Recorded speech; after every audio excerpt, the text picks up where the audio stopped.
छात्रों को छात्र छात्राओं को यही सुझाव दूंगा, अगर आपको इंटर के बाद 12वीं के बाद कुछ समझ में नहीं आ रहा है तो एक बार हमारे संस्थान में आएं।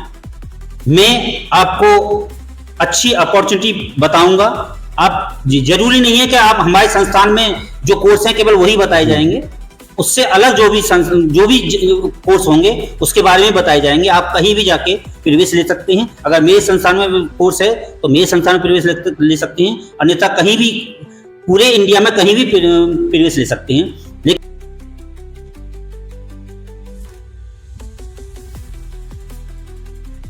मैं नाजिम बेग अपने चैनल में सभी दर्शकों का स्वागत करता हूं। आप देख रहे हैं आपका अपना चैनल बिग न्यूज 7। मेरे साथ निरंतर बने रहिए। दोस्तों, दर्शकों और मेरे स्टूडेंटों, आज मैं आपके लिए एक्सपर्ट की राय फिर लेके आया हूं। हम जानना चाहते हैं जो पास आउट हो चुके हैं, 12th से पास आउट हो चुके हैं और वहां होने वाले हैं, क्योंकि अभी सीबीएसई का रिजल्ट बाकी है।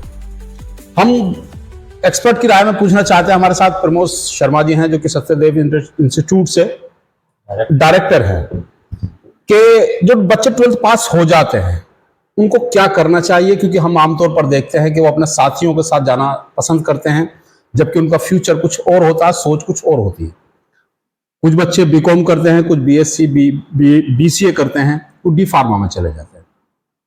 तो उनके लिए कौन सा सब्जेक्ट बेहतर है और क्या उनके लिए फील्ड होना चाहिए, क्योंकि अगर डी फार्मा आपको डॉक्टर बनना है तो क्या करना चाहिए और कौन सा कोर्सेज लेना चाहिए, और अगर आपको इंजीनियर बनना है तो कौन सा कोर्सेज लेना चाहिए, आईएएस बनना है तो क्या करना चाहिए। इसी सब पर हमारी आज मुलाकात है। उनके खास एक मुलाकात हो रही है प्रमोद शर्मा जी से। तो प्रमोद जी, सबसे पहले तो हम अपने चैनल में खैर मकदम और स्वागत करते हैं आपका। जी धन्यवाद आपका। हमारे संस्थान Satyadev institute of management and technology Jahangirabad में आप आए, आपका बहुत बहुत धन्यवाद। अच्छा, और जी सवाल वही है कि बच्चे क्या करें, 12th पास हो जाते हैं। हम देखते हैं कि आमतौर पर हम असमंजस में भी रहते हैं कि हम बीकॉम करना चाहिए, हमको बीएससी करना चाहिए, या हमको डॉक्टर बनना है तो क्या करना चाहिए, इंजीनियर बनना है तो क्या करना चाहिए। ये छात्र को स्वयं सोचना चाहिए और जिस क्षेत्र में उसकी रुचि है, इंटरेस्ट है, उस क्षेत्र में ही जाना चाहिए।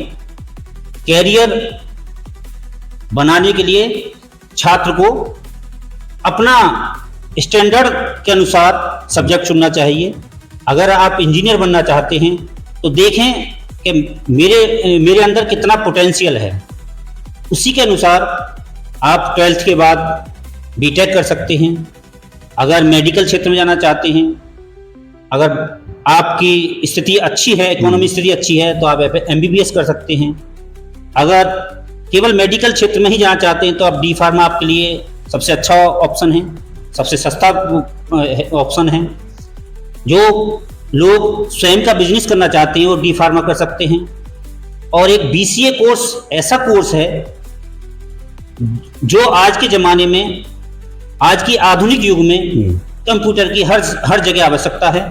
तो आप बीसीए में अपना कैरियर बनाएं और कंप्यूटर के क्षेत्र में आप कहीं भी जाके कुछ भी कार्य कर सकते हैं। हर कंपनी में, हर इंडस्ट्री में, हर दुकान पर, सब जगह कंप्यूटर ऑपरेटर की आवश्यकता होती है। तो यह आपके लिए बहुत अच्छा रहेगा। अच्छा, हम देखते हैं कि आमतौर पर कुछ बच्चे फ्रेंडशिप की समझे या एक संगठन की तरफ जाना पसंद करते हैं कि अगर मेरे साथी ने बीकॉम कर रहा है तो मैं भी बीकॉम कर लूं या बीएससी कर लूं, लेकिन उनका रुचि कुछ और होती है, समझ नहीं पाते और उनका जो 1 साल का जो पीरियड है वो खराब हो जाता है।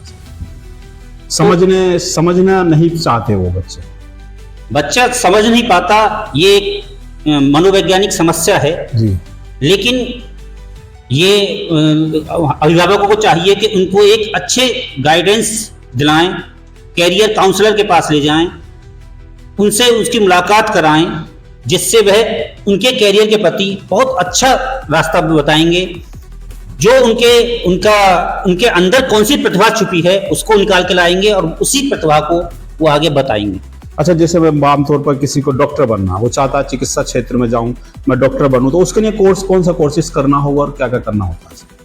अगर मेडिकल क्षेत्र में, जैसे मैंने पहले बताया, अगर आपको बिजनेस करना है, अपने आसपास के क्षेत्र में रहना है, डी फार्मा सबसे अच्छा कोर्स है।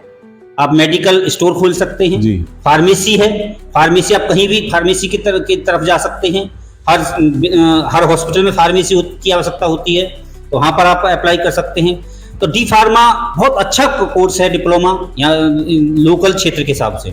आपके स्कूल में भी वो शायद? मेरे संस्थान में है जी। और बहुत ही अच्छा संस्थान में बहुत ही अच्छी तरीके से इनको पढ़ाई कराई जाती है, जिससे वह अपने करियर में ऊंचाइयां छू सके। अच्छा, अब बात करें सिविल सर्विसेज की, तो उसके लिए कौन सा सब कैसे कैसे उनको जाना होगा, कौन सा कोर्सेज बेटर रहता है? अगर सिविल सर्विस में जाना है आपको, तो आप बीए में प्रवेश लें, और उसके जो मुख्य सब्जेक्ट हैं, समाजशास्त्र है, पॉलिटिकल साइंस है, हिंदी है या हिस्ट्री है, तो ये कोर्स इन पर अच्छी तरह से कमांड होनी चाहिए। और जब आप इसमें पढ़ेंगे तो आपका मुख्य ध्येय होना चाहिए कि आप किसी भी टॉपिक के कॉन्सेप्ट को क्लियर करें।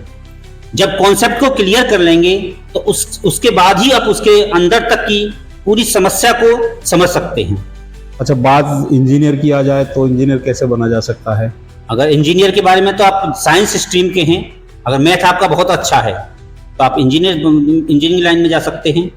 मैथ के लिए मैथ बहुत अच्छा होना चाहिए इस क्षेत्र के लिए, क्योंकि इंजीनियर बहुत माइनर गुणा भाग करता है, अगर तो ही आप इसमें कामयाब हो सकते हो। अच्छा, एक और बात रहती है, जैसे बच्चा तो कुछ और करना चाहता है, लेकिन अभिभावकों की सोच कुछ और होती है।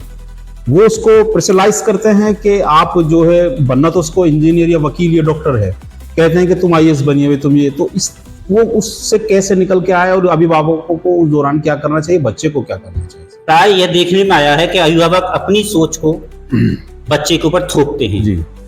मेरा सभी से यही गुजारिश है, रिक्वेस्ट है कि बच्चे की क्वालिटी को देखें, उसके ऊपर अपनी सोच नहीं थोपें, क्योंकि आज जो हम एजुकेशन ले रहे हैं वह चाइल्ड सेंटर्ड एजुकेशन है जी। इसमें बच्चे को ही सेंटर में रखा जाता है, उसके चारों तरफ एनवायरनमेंट ऐसा पैदा किया जाता है कि वह उस एनवायरनमेंट के अनुसार अपने को उसमें ढाल सके। तो मैं बार बार यही कहूँगा कि कोई भी अभिभावक अपने बच्चे पर कोई भी एजुकेशन थोपे नहीं, केवल उसके, मैंने बताया कि उनके कैरियर काउंसलर के पास ले जाकर उसकी जो प्रतिभा है उसको निकालें, उसी क्षेत्र में उस बच्चे को प्रोत्साहित करें, उसी क्षेत्र में बढ़ाएं। बिल्कुल सही कहा है। जो अभिभावक मेरे चैनल को सुन पा रहे हैं और वो बच्चे सुन भी पा रहे हैं, तो अगर आप 12th पास हो चुके हैं और आप जाना चाहते हैं सिविल सर्विसेज में या कोई डॉक्टर या आप जो भी फील्ड चुनना चाहते हैं, आप पहले स्पेशलिस्ट के पास जाएं, वहाँ जानकारी करें आपको कौन सा कोर्स बेहतर है, क्योंकि आमतौर पर होता यह है कि बनना आप कुछ और चाहते हैं, कोर्स आप कुछ और ले लेते हैं। उसी को हमारे चैनल के माध्यम से आज एक्सपर्ट की हम राय लेकर आए। अच्छा सर, एक समय होता है, कौन सा समय पढ़ने के लिए बेहतर हो सकता है आपके अनुसार? क्योंकि हम देखते हैं कुछ बच्चों की राय निकल के आती है कि हमें तो सुबह का समय अच्छा लगता है, कुछ का ये कहना होता है कि हम शाम के समय पढ़ना अच्छा फील करते हैं क्योंकि वातावरण शांत हो जाता है। उसके बारे में सर? समय पढ़ने का कोई निश्चित नहीं है। जिस समय छात्र का माइंड स्थिर हो उस समय पढ़ना चाहिए। ये स्थिरता कभी भी आ सकती है, दिन में भी आ सकती है, रात में भी आ सकती है। अगर मन चंचल रहेगा, माइंड चंचल रहेगा, तो आप कुछ भी किसी भी समय पढ़ लें, आपको कुछ याद नहीं रहेगा। पढ़ने के लिए कोई समय निर्धारित नहीं होता है, कोई भी कार्य करने के लिए निर्धारित नहीं होता है, लेकिन मैंने बताया कि जब माइंड बिल्कुल स्थिर हो उस समय पढ़ना चाहिए। एक बार पढ़ने पर ही आप पूरी तरह से उसमें पारंगत हो जाएंगे। क्या कहना चाहते हैं स्टूडेंट्स से जो आपको सुन पा रहे हैं हमारे चैनल के माध्यम? मैं सभी अभिभावक और छात्र छात्राओं को यही सुझाव दूंगा, अगर आपको इंटर के बाद 12वीं के बाद कुछ समझ में नहीं आ रहा है तो एक बार हमारे संस्थान में आएं। मैं आपको अच्छी अपॉर्चुनिटी बताऊंगा। आप जरूरी नहीं है कि आप हमारे संस्थान में जो कोर्स हैं केवल वही बताए जाएंगे, उससे अलग जो भी कोर्स होंगे उसके बारे में बताए जाएंगे। आप कहीं भी जाके प्रवेश ले सकते हैं। अगर मेरे संस्थान में कोर्स है तो मेरे संस्थान में प्रवेश ले सकते हैं, अन्यथा कहीं भी पूरे इंडिया में कहीं भी प्रवेश ले सकते हैं। लेकिन गाइडेंस मैं आपको बहुत अच्छी तरह से करूंगा। आपके बच्चे की प्रतिभा है उसको बाहर निकालने का प्रयास करेंगे और उसे ही उस क्षेत्र में जाने के लिए उत्साहित करेंगे। बिल्कुल सही कहा प्रमोद जी ने। एडमिशन की तो बात की है, लेकिन वो चाहते हैं कि बच्चे जो 12th पास हो चुके हैं वो एक बार कंसल्ट जरूर कर रहे हैं सत्यदेव इंस्टीट्यूट में आकर डायरेक्टर प्रमोद शर्मा जी से, उनसे बात करें कि हमको इस फील्ड में जाना है, कौन सा सब्जेक्ट हमारे लिए बेटर रहेगा। ये जरूरी नहीं है कि सत्यदेव में जो कोर्सेज हैं आप वो लें, आप जो बेहतर जाना चाहते हैं, कहीं भी जाना चाहते हैं, वो चाहते हैं कि समाज सेवा के रूप में ये सेवा में देना चाहता हूं, उन बच्चों का जो कैरियर जो अंदर उसमें बदल जाता है, जो कोर्सेज दूसरे ले लेते हैं वो पछताते हैं बाद में, ऐसा बिल्कुल ना हो। 12th पास करें, 12th पास आउट बच्चे छात्र प्रमोद शर्मा जी से बात कर सकते हैं, कंसल्ट कर सकते हैं, एक विजिट कर सकते हैं सत्यदेव में आकर कि किस तरीके से उनका उज्जवल भविष्य हो सकता है। प्रमोद शर्मा ने बारंबार धन्यवाद, बारंबार आशीर्वाद दिया है उन सभी बच्चों को जो पास आउट हो चुके हैं और जो अपने उज्जवल भविष्य के निरंतर आगे बढ़ रहे हैं। प्रमोद जी, हमारे चैनल के माध्यम से वो दर्शक आपको सुन पा रहे हैं, स्टूडेंट सुन पा रहे हैं, और मैं संभव तक चाहूंगा वो बच्चे जरूर आपसे कंसल्ट करेंगे जो 12th पास हो चुके हैं, क्योंकि भविष्य बहुत उज्जवल होने वाला है आपके माध्यम से। उन बच्चों को जो आपसे कंसल्ट करेंगे, क्योंकि आपने कहा है कि फ्री एडवाइस रहेगी मेरी तरफ से, ये बिल्कुल फ्री रहेगी मेरी तरफ से, एडवाइस बिल्कुल फ्री रहेगी। और मैं सभी से गुजारिश करता हूं कि एक बार सत्यदेव कॉलेज में आकर विजिट अवश्य करें, और आपके लिए कोई भी समस्या है उसे सॉल्व करने की पूरी कोशिश की जाएगी। चलिए, 12th पास आउट बच्चों के लिए मैंने उनका जो दिक्कत और परेशानी थी कि वो सोच रहे थे हम कौन सा विषय, कौन सा सब्जेक्ट और हमको क्या बनना है और किस तरीके का सब्जेक्ट हमको चुनना है, वो सारी समस्या आप समाप्त हो चुकी है, खत्म हो चुकी है, क्योंकि प्रमोद जी ने कहा कि आप मेरे पास आए, कंसल्ट करें, विजिट करें सत्यदेव में आकर, सब कुछ परेशानियां सब कुछ दूर हो जाएंगी। तो चलिए दर्शकों, ऐसे ही एक्सपर्ट्स और मिलाने की कोशिश करूंगा आपको। हम चाहते हैं कि आपका भविष्य उज्जवल हो, बच्चे जो हमारे चैनल को देख पा रहे हैं, सुन पा रहे हैं, उनका भविष्य बिल्कुल उज्जवल हो। हम यही कामना करते हैं, बिग न्यूज यही कामना करता है। हम चाहते हैं कि आप हमारे चैनल को सब्सक्राइब और लिंक को शेयर जरूर करें, जिससे ऐसे ही प्रतिभाशाली और एक्सपर्टों से हम आपकी मुलाकात कराते रहे। नमस्कार, खुदा हाफिज।